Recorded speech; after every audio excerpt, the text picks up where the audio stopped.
Waalaikumsalam. Waalaikumsalam warahmatullahi wabarakatuh. Pak Saan, apa kabar Pak Saan? Baik, alhamdulillah Pak. Hari ini Bapak Ibu guru semua yang hebat, saya sedang melakukan wawancara dengan Kepala Sekolah SMP 10 Arut Selatan. Beliau adalah Bapak Muhammad Iksan Farid dan punya prestasi yang cukup mengagumkan, yaitu sebagai Kepala Sekolah Prestasi tingkat kabupaten dan akan diikutkan nanti ke provinsi. Jadi begini Pak Iksan, Ya. saya ingin bertanya mengenai bagaimana Bapak mengambil keputusan di sekolah gitu, berkaitan dengan dilema etika dan kasus-kasus yang ada di sekitarnya. Sudah siap Pak nih? Siap, insyaallah siap Pak Saan. Yang pertama Pak nih, pertanyaan nomor 1 ini, bagaimana Bapak dalam mengidentifikasi kasus-kasus yang merupakan dilema etika dan bujukan moral gitu Pak? Baik. Mungkin ini yang pernah saya lakukan ya Pak ya, terkait dengan bagaimana saya mengidentifikasi, menganalisis kasus-kasus tersebut. Dan kasus itu kan terbagi dua, tadi ada yang dilema etika, ada juga yang rujukan moral. Jadi yang pertama saya lakukan, saya mencoba untuk menggali data-data yang banyak, data-data yang tekstual maupun faktual. Nah, salah satunya itu saya mencoba untuk berkomunikasi ya, berkomunikasi. Kalau memang kasusnya itu berawal dari kasus siswa, tentu yang saya panggil adalah guru BK dan guru kesiswaan untuk mencari informasi. Tapi kalau kasus itu terkait dengan guru dan ketenagakerjaan, tentunya saya berkomunikasi dengan rekan sejawat saya, wakil kepala sekolah seperti itu Pak. Jadi saya menggali informasi dari mereka-mereka itu sehingga saya bisa menganalisis kasus tersebut. Dua hal Pak yang saya dapat ini, komunikasi dengan orang yang terkait di situ, kemudian mengambil data ya, ada 2 poinnya. Yang kedua Bapak ini, selama ini bagaimana Bapak menjalankan pengambilan keputusan di sekolah Anda, terutama untuk kasus-kasus yang ada 2 kepentingan yang sama-sama benar atau sama-sama mengandung nilai kebajikan. Saya selalu berusaha untuk mengambil sebuah keputusan ataupun kebijakan itu, yang pertama saya dasarkan itu dengan sebuah kepedulian, dengan rasa kasih sayang, dan saya mencoba untuk melihat efek dari kebijakan saya itu terkait dengan efek jangka pendek dan juga efek jangka panjangnya, sehingga bisa terukur gitu kan, terukur dan kapan untuk bisa dievaluasi, karena bagaimanapun namanya kebijakan pasti perlu evaluasi seperti itu Pak. Jadi dasarnya itu yang paling penting adalah rasa kepedulian saya, kemudian rasa kasih sayang saya kepada siswa ataupun kepada teman-teman rekan sejawat itu. Dan efeknya di situ. Dan efeknya itu diperkirakan, efek yang jangka pendek ataupun yang jangka panjang. Seperti itu. Untuk yang ketiga ini Bapak ya, ini sudah Bapak sebutkan tadi, tapi mungkin akan lebih sampaikan lagi, ada tambahannya mungkin. Langkah-langkah atau prosedur apa yang biasa Bapak lakukan selama ini ketika menghadapi kasus? Ya, persis, memang tadi sudah saya sampaikan di awal bahwa di antara langkah-langkah yang saya ambil, yang pertama saya tentu menganalisis data ya. Saya menganalisis data, saya mengumpulkan data ya, sehingga kebijakan yang saya ambil itu memang benar-benar by data gitu kan. Jadi sekali lagi saya mencoba untuk mengumpulkan data itu, menganalisis data itu, siapa yang terlibat, kemudian kasus kesalahannya apa, dan lain sebagainya yang memang berhubungan dengan bagaimana saya mengambil kebijakan. Seperti itu. Baik data. Yang pertanyaan berikutnya Pak, hal-hal apa saja yang selama ini Bapak anggap efektif dalam pengambilan keputusan pada kasus-kasus dilema etika? Ya, dalam mengambil sebuah kebijakan memang kita akan dibenturkan dengan apa ya, katakanlah mungkin orang yang kurang setuju dengan kebijakan tersebut ya. Tetapi ada satu yang saya rasakan itu menjadi lebih efektif untuk saya memberikan keputusan adalah ketika keputusan itu saya ambil yang pertama adalah berdasarkan regulasi yang ada. Regulasi. Aturannya jelas gitu kan. Jadi saya mencoba untuk kembali mengingatkan bahwa memang keputusan yang akan saya ambil itu bahwa ini ada aturannya. Kemudian yang kedua yang menjadikan kebijakan saya efektif itu adalah adanya kesinambungan, adanya keselarasan. Apa yang saya keluarkan kebijakan itu, guru-guru juga sepakat. Itu rasanya efektif gitu kan. Jadi akan tidak menjadi efektif, tapi bukan berarti saya memotong hak guru untuk tidak sama dengan kebijakan saya. Nah, Karena kebijakan itu kan ada yang suka, ada yang tidak suka, ada yang menerima, ada yang juga tidak menerima. Tetapi kalau berbicara tentang efektif, akan menjadi efektif ketika kebijakan saya itu ternyata sama dengan apa yang disetujui oleh Bapak Ibu guru semua. Itu akan lebih efektif gitu. Jadi Bapak berpijak pada regulasi Ya. yang pertama, yang kedua mencari kalau bisa sebuah kesepakatan Ya. untuk bisa menguaskan keputusan yang Ya, ada di situ. dan biasanya itu langkahnya saya ambil melalui misalkan rapat, diskusi ringan dengan rekan-rekan guru seperti itu. Keren ya. Yang berikutnya Pak, hal-hal apa saja yang selama ini merupakan tantangan ini kalau dalam bahasa yang lain itu adalah kesulitan gitu, Ya. dalam pengambilan keputusan pada kasus-kasus dilema etik. Nah, mungkin itu sebaliknya dari yang efektif tadi, Pak. Jadi yang kadang saya temukan di lapangan yang menjadi tantangan saya untuk membijaki sebuah permasalahan adalah ketika kebijakan yang saya akan ambil itu belum disepakati, dipahami oleh semua guru. Itu kan menjadi tantangan, sehingga nanti saya akan mencoba untuk bukan mengunci diri ya, saya mencoba untuk tetap konsisten dengan regulasi yang ada, tetapi saya juga tidak abai, tetap mendengarkan saran-saran dari teman-teman guru seperti itu. Jadi ya itu tadi, saya akan mendapatkan sebuah kesulitan dalam membuat sebuah kebijakan apabila memang kebijakan itu tidak serta-merta bisa langsung disepakati oleh teman-teman yang lainnya. Seperti itu. Tapi bukan berarti saya tidak menerima suara-suara dari yang lain. Tetap saya akan hadir, tapi tentunya itu akan memperlambat sebuah kebijakan.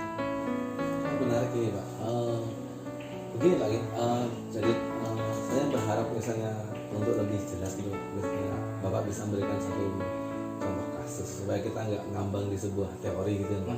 Jadi Bapak selama pengambilan keputusan yang pernah Bapak lakukan ini ada masalah apa Pak misalnya? Pernah saya mendapatkan katakanlah dilema etika ya, dan juga termasuk dalam rujukan moral sebenarnya ya. Jadi ada suatu waktu ketika itu siswa kita yang kalau secara kedisiplinan itu dia sudah SP berapa ya, surat peringatan keberapa gitu kan.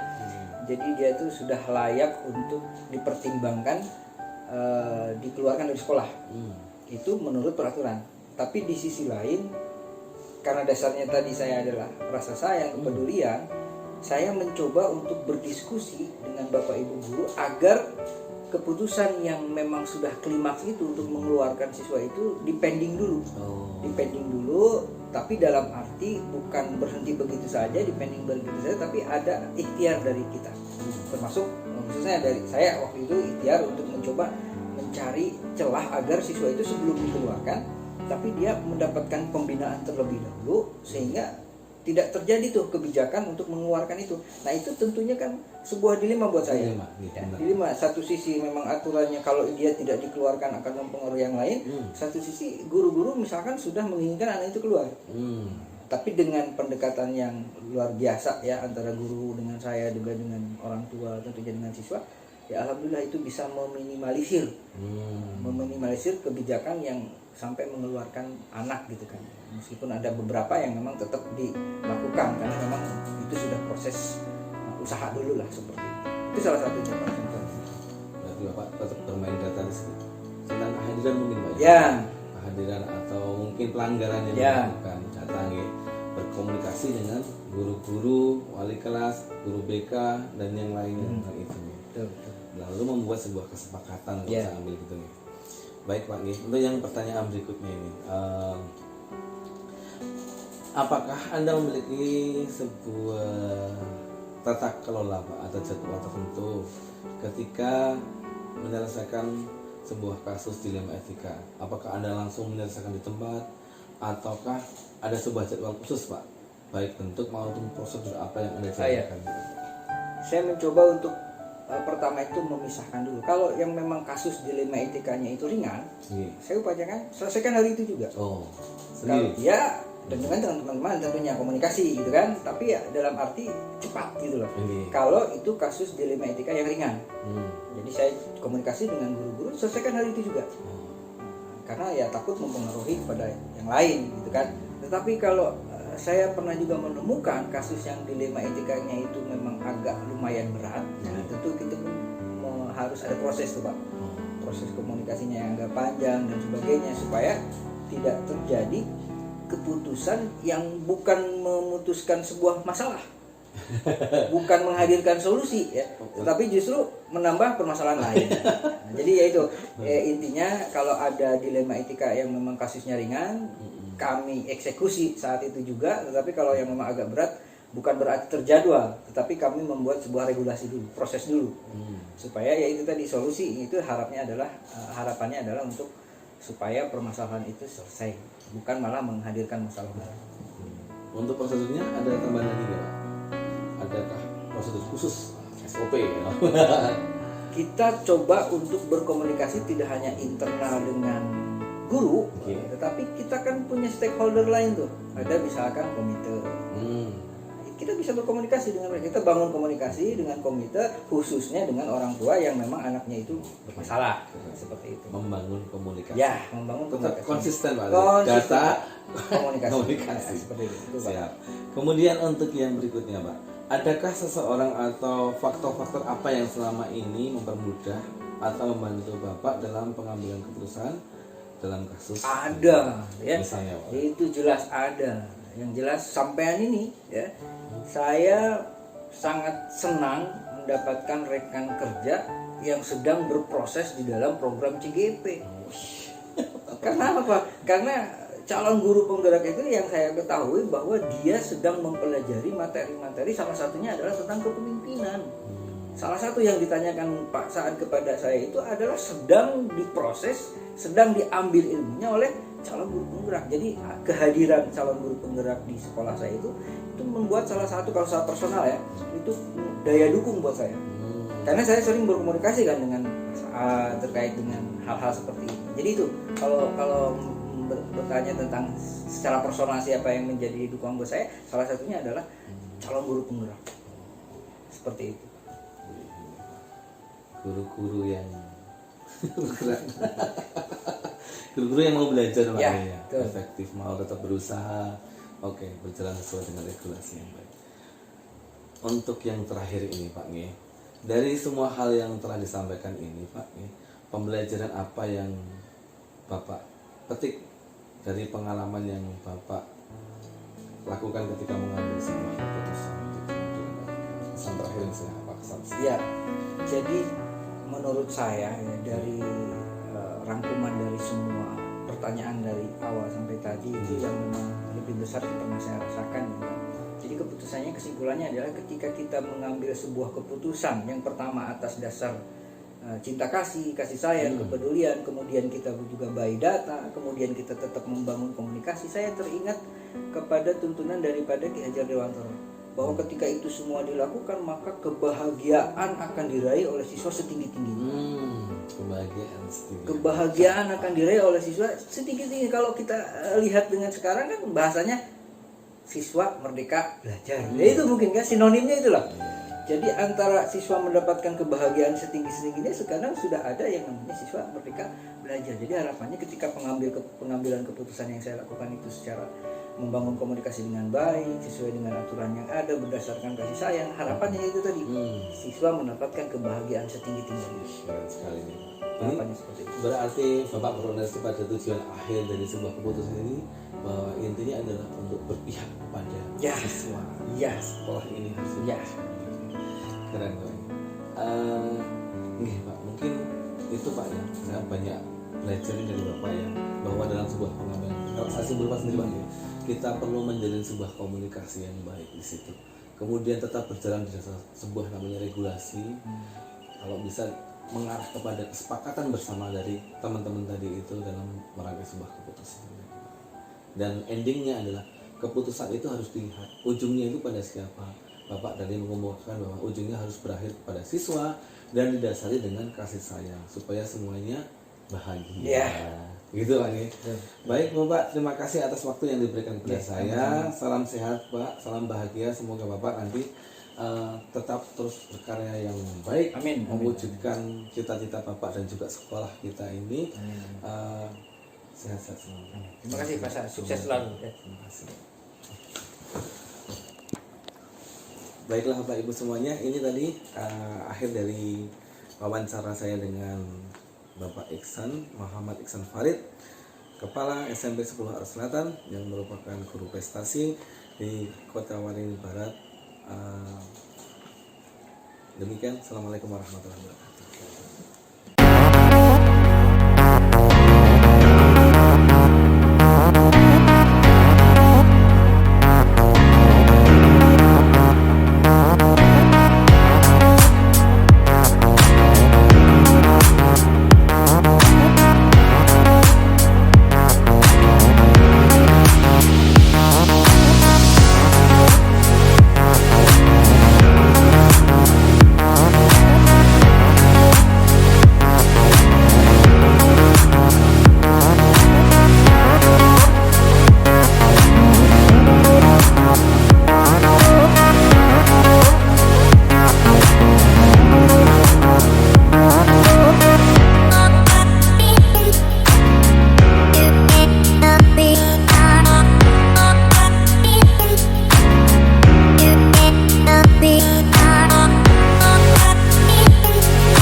Assalamualaikum warahmatullahi wabarakatuh. Pak Syarif, bagaimana kabarnya hari ini? Alhamdulillah baik, sehat. Ini saya sedang berwawancara dengan Pak Syarif Pinata, Kepala Sekolah SMK Muhammadiyah Bangkalan Bun, mengenai dilema etika dan rujukan moral. Untuk pertanyaan yang pertama, Pak Syarif, saya mau menanyakan bagaimana Anda dapat mengidentifikasi kasus-kasus yang selama ini terjadi di sekolah Anda, baik dibedakan antara dilema etika dengan rujukan moral. Apakah Bapak sudah pernah tahu mengenai dua hal ini? Bagaimana membedakannya? Ya, kalau untuk membedakannya adalah misalnya pasti setiap kasus itu ada motivasinya, setiap permasalahan yang ada pasti ada sumber dasarnya, maka perlu kita ketahui apa sih yang menjadi dasar atau sumber permasalahan tersebut. Setelah diketahui permasalahan dan sumbernya tersebut, maka kita bisa mengkategorikan sumber dan masalah tersebut, atau masalah tersebut ini masuk kategori apa. Kalau dia kategorinya personal, ya tinggal kita lihat lagi seperti apa. Kalau masalahnya tersebut adalah berupa hal yang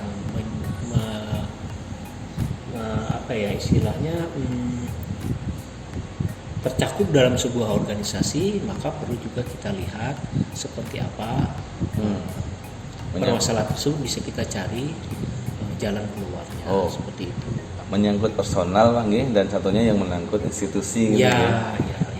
Kalau yang pernah Bapak temui ini, apakah pernah mengalami sesuatu yang di situ mengalami antara benar dengan benar, sampai mengambil keputusan sebenarnya benar, tetapi di situ juga yang lainnya juga benar gitu? Ya, pernah mengalami, Pak? Pernah mengalami itu. Jadi kondisi kedua-duanya adalah benar, pernah mengalami terhadap personal. Jadi di mana permasalahan tersebut kalau dilihat dari sisi ini dia benar, tapi dilihat dari sisi ini juga benar, seperti itu. Ada contohnya, Pak, misalnya, Pak, pernah yang ngalami ini? Ya pernah, misalnya adalah guru yang tidak pernah atau guru yang tidak rajin datang ke sekolah, melalaikan tugas dan sebagainya. Di satu sisi dia di luar juga mencari nafkah tambahan,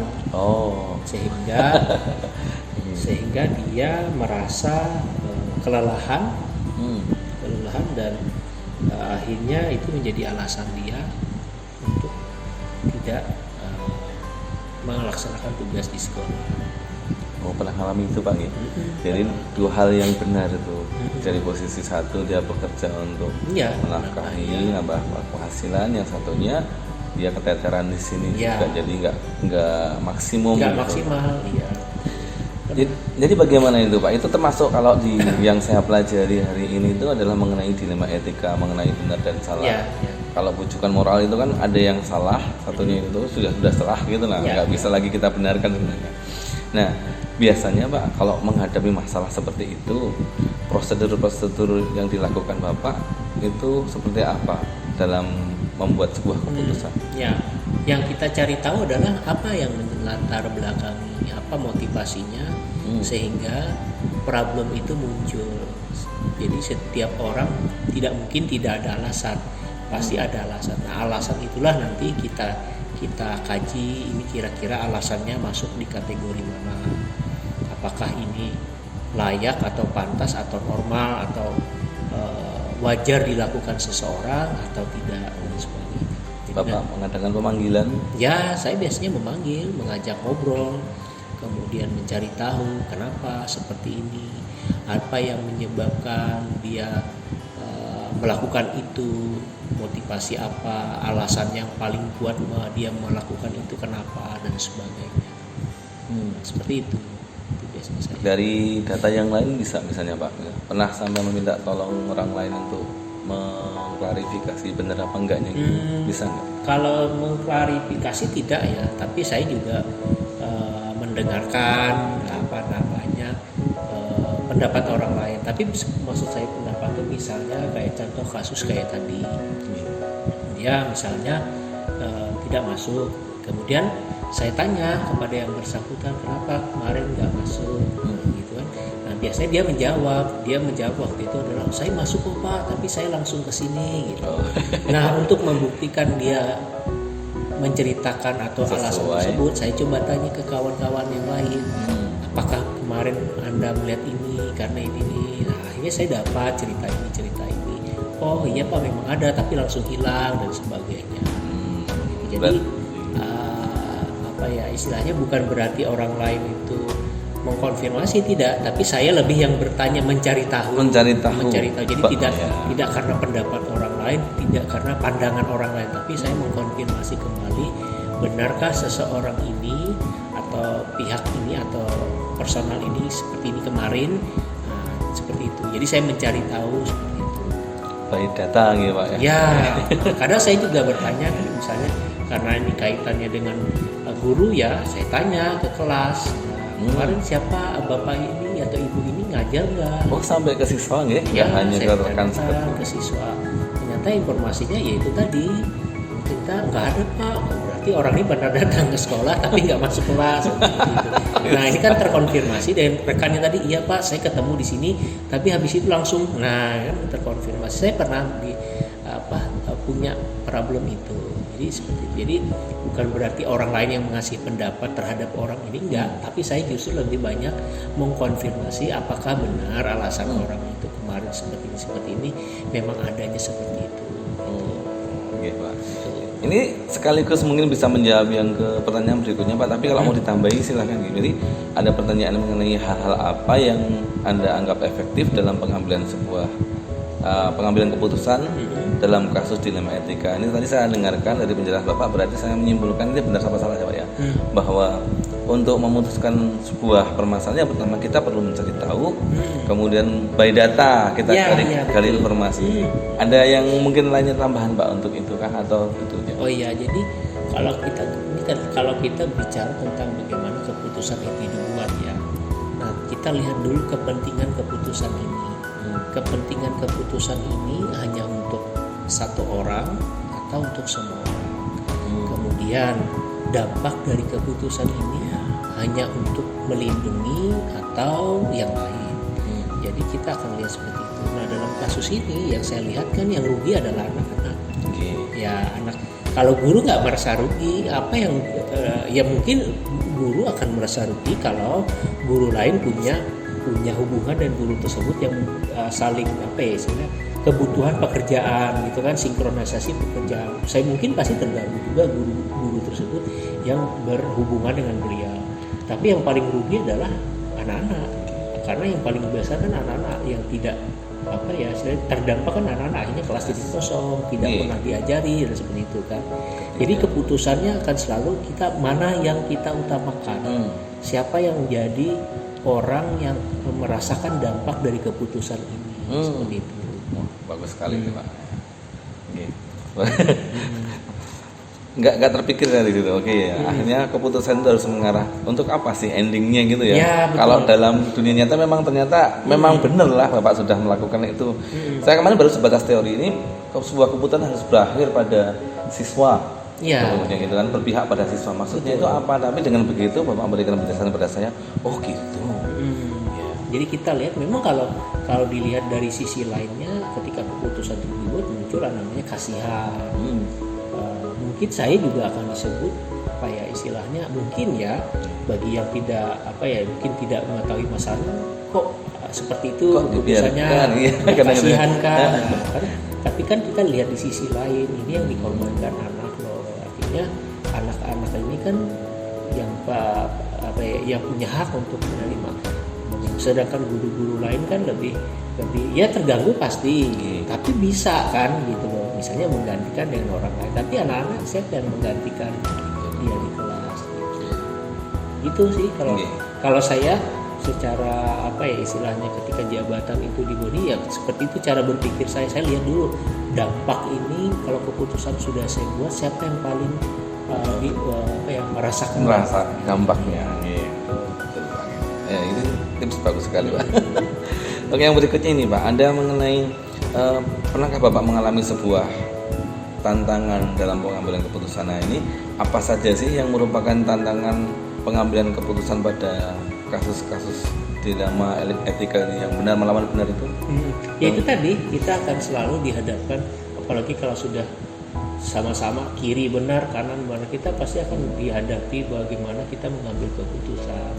Tentu kita akan muncul ke belakang. Hadapan ada itu adalah kemampuan kita menjernihkan pikiran dulu.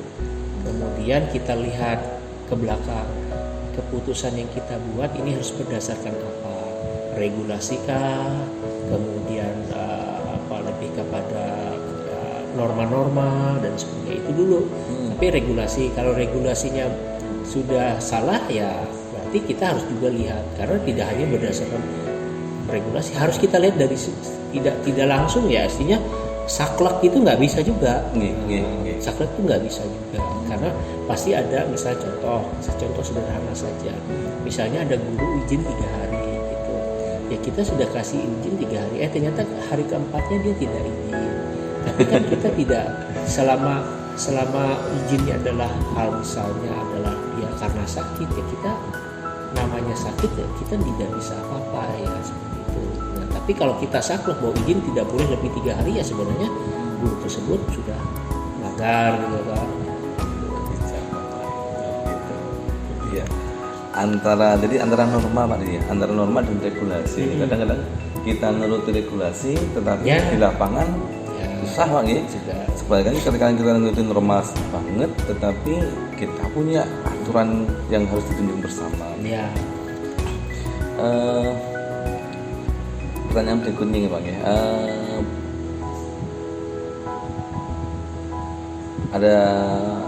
Apakah Anda memiliki sebuah tata kelola Pak atau jadwal tertentu dalam sebuah penyelesaian kasus dilema etika ini? Apakah Anda langsung menyelesaikan di tempat atau memiliki jadwal untuk menyelesaikannya? Bentuk prosedur apa yang Anda jalankan biasanya kalau ada masalah gitu? Iya, tidak. Biasanya saya memang tidak mungkin dalam kondisi langsung ya. Kondisi langsung itu kan bisa saja reaktif, sangat reaktif. Jadi artinya ketika ada kejadian kita langsung reaktif.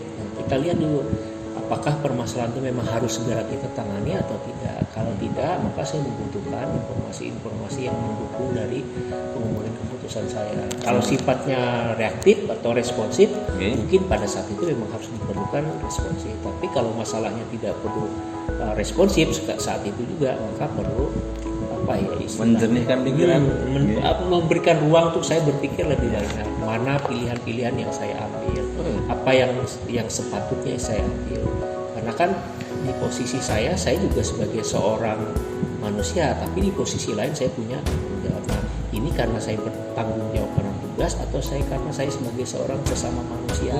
Jadi saya harus memilah-milah itu dulu. Dan setiap pilihan ada berdampaknya masing-masing. Ya pasti dampaknya pasti akan ada. Tapi kalau saya selalu dampaknya harus yang menguntungkan atau yang tidak merugikan siswa aja. Wah keren. Berikutnya Pak, ini agak mudah ini. adakah seseorang Pak yang selama ini mempermudah atau membantu Anda ketika dalam melakukan pengambilan keputusan terhadap kasus-kasus yang sejenis ini? Benar melawan benar itu Pak? Kalau saya sih ya pasti berdiskusi ya, Iya. berdiskusi tapi tidak dalam rangka mencari tahu, tapi lebih kepada berdiskusi, melihat cara pandang orang masing-masing seperti itu. Dari situ nanti kan bisa saya jadi punya referensi kan. Oh ini pemikiran orang ini seperti ini, pemikiran orang seperti ini. Walaupun toh tetap keputusannya saya juga yang mengambil kan. Tapi itu tadi ketika dilema ini muncul atau benar versus benar ini, saya harus benar-benar memilahnya dulu karena kan namanya dua-dua benar. Gitu kan, sama contoh misalnya kita punya harus melakukan ini, tapi kita melakukannya dengan cara yang salah, kan nggak benar. Nah, artinya semua keputusan itu memang apa yang jadi keputusan itu sudah benar, tapi caranya pun harus benar. Ini ketika melakukan diskusi ya tertarik ini Pak. Bahkan melakukan tidak pengambilan keputusan tidak sekedar langsung dari Bapak sendiri kan. Perlu mendengar orang gitu kan. Nah di antara caranya pertama itu apa yang Anda Pak? Misalnya mengumpulkan bareng-bareng atau secara personal dulu atau bagaimana? Saya nggak pernah mengumpulkan bareng-bareng, saya biasanya ajak ngobrol. Personal gitu ya? Ngobrol personal. Ya iseng-iseng aja lah ketika kita ngobrol, saya memberikan pertanyaan. Dan kalau menurut Anda seperti ini gimana ya? Gitu. Menurut Anda orang ini kenapa ya? Jadi saya lebih pengen mengkonfirmasi, tidak dalam rangka untuk supaya orang itu yang memberikan penilaian, tapi lebih kepada kalau dari sisi ini dia memandangnya seperti ini, kalau di si B memandangnya seperti itu. Nanti saya lihat juga dengan hasil yang dari saya, yaitu orang ini berbohong atau tidak, orang ini memang setulus apa tidak, jujur atau tidak, seperti itu aja sih saya lihat seperti itu. Secara personal, tertarik ini Pak, secara personal. Jadi misalnya ada guru A gitu kan, mungkin pian perlu informasi tambahan untuk itu tuh, apakah pian perlu juga mendengarkan dari guru-guru yang lain mengenai kebenaran beliau ini lagi sibuk beneran kah? Ya tergantung. Saya akan lihat mana yang paling sesuai gitu. Saya tidak mungkin bertanya kepada orang kalau yang bersangkutan juga tidak tahu ya. Artinya tidak semua satu-satu. Artinya mana yang paling relevan, yang paling banyak hubungannya, yang paling banyak interaksinya dengan siapa, itulah saya tanyakan. Kalau misalnya dia sering berinteraksi, setidaknya kan pasti tahu. Nah, pasti ada pernah terucap. Siapa tahu yang bersangkutan punya kesusahan, punya masalah yang tidak diungkapkan. Nah itu mungkin kita perlu cara pandang yang kita berikan itu ya ada bagian yang ya udah kita kasih seperti ini gitu. Tidak ada sih yang secara orang-orang enggak, saya rata aja. Rata. Itu yang artinya semua orang pun punya hak. Cuman saya lihat keterkaitannya dengan problem itu ada nggak dengan orang tersebut. Ya, kira-kira jawaban atau pendapat dari orang tersebut masuk nggak atau mendekati nggak dengan informasi yang saya cari gitu. Nggak mungkin saya cari yang jauh dari permasalahan seperti itu. Ini pertanyaan terakhir Pak. Saya mau minta pengalaman lah istilahnya dalam bertuah untuk saya ini. Jadi dari semua kejadian-kejadian selama ini Pak lah yang pernah Bapak alami, ya, dilema etika yang bisa saja ini terjadi pada siswa, misalnya kemarin yang dicontohkan di beberapa studi kasus kami itu Pak, ada anak yang absen lama tidak hadir, tiba-tiba muncul. Nah ini kan memerlukan sebuah nggak hanya sendiri kita untuk bisa memecahkan masalah yang dikumpulkan bareng-bareng teman-teman. Nah ini tadi Bapak mengalami masalah guru ya itu kan, mungkin yang lainnya pun ada banyak kejadian-kejadian itu di sini. Saya ingin mengetahui Pak, apa yang bisa Bapak petik mengenai pemecahan masalah atau memutuskan perkara dilema etika ini sesuai dengan pengalaman Bapak selama ini nih? Apakah ada yang bisa di-share kepada saya gitu? Ya, yang pasti kita tidak boleh dalam suatu permasalahan itu keputusan itu tidak boleh terburu-buru. Selama keputusan itu atau permasalahan itu tidak sifatnya harus segera diambil keputusan. Karena semakin kita terburu-buru, makin semakin sedikit kesempatan kita memperoleh informasi yang banyak. Seperti itu. Makanya memang yang paling penting adalah kita persuasif, kemudian kita mencari tahu informasi tanpa bermaksud untuk menyelidiki. Nah, jadi yang paling sulit adalah bagaimana kita mencari informasi tanpa terlihat seperti sedang menyelidiki. Itu yang paling penting menurut saya. Jadi informasi itu kita dapat mengalir seperti itu. Kalau menyelidiki kan beda ya. Ada tanya jawab, kita langsung mengarah ke sana. Kayak dicurigai. Iya, betul. Karena menyelidikan kan kelihatan. Kalau misalnya seseorang pun kita ngobrol langsung kita tembak, itu pasti udah sifatnya menyelidiki. Tapi kalau kita mulai dari apa sih yang Anda lakukan, jadi kita kan bisa membayangkan, kemudian kita bisa memposisikan diri. Tetapi memposisikan diri, membayangkan itu bukan berarti kita terjebak ke dalam itu juga. Kita kan harus mengambil keputusan. Makanya nanti dilihat, oh ini melanggar aturan, oh ini enggak, oh ini masuk kategori, ini kita dari sisi kemanusiaan harusnya yang ini. Oke, wah keren sekali itu. Ya. Ini berarti cukup Pak, kita itu saya membuat Pak kesimpulan dulu ya dari hasil wawancara kita ini. Jadi yang dari Bapak sampaikan tadi ini ada beberapa yang nyangkut di pikiran saya ini ya. Banyak sebenarnya tapi tidak tertuang kata-kata. Satu, bahwa sebuah keputusan ini tidak boleh dilakukan terburu-buru, perlu hati yang jernih. Yang kedua, jika menghadapi sebuah permasalahan yang berupa benar dan benar atau disebut dilema etika ini, kita perlu yang pertama adalah menggali informasi dulu, apa penyebab-penyebabnya. Kemudian tanya juga mengenai siapa sih yang terdampak dari keputusan yang akan saya ambil itu, okay?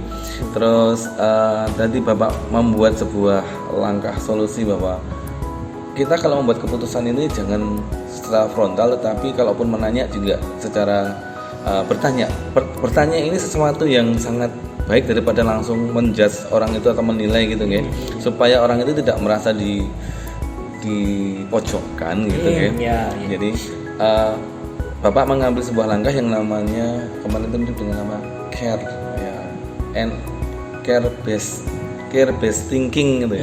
Jadi berbasis sebuah kepedulian. Kalau saya di posisi dia, saya ini enak nggak digitukan gitu. Jadi Bapak mencoba untuk berbuat adil, tetapi juga kadang yang namanya regulasi dan juga norma ini sesuatu yang memang sama-sama beratnya. Di tengah-tengahnya ini ya itu sesuatu yang lain cerita. Jadi kita harus mencoba tidak merugikan orang lain, tapi tetap kadang ya tetap rugi, Pak.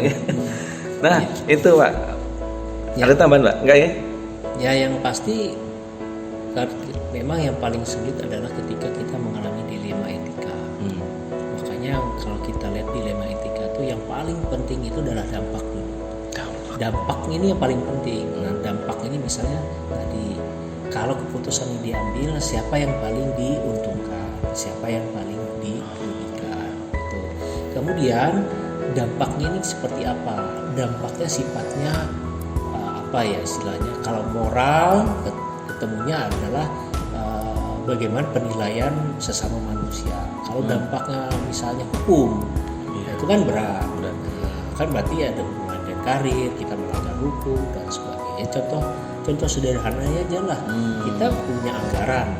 Benar kita menggunakan anggaran itu boleh, tapi supaya ini kita menggunakan cara-cara seperti ini. Nah itu kan cara-cara misalnya cara-cara yang tidak diperkenankan, itu tidak tepat. Artinya benar kan? Tapi itu juga benar, tapi benar dengan ternyata benarnya itu bukan seperti itu.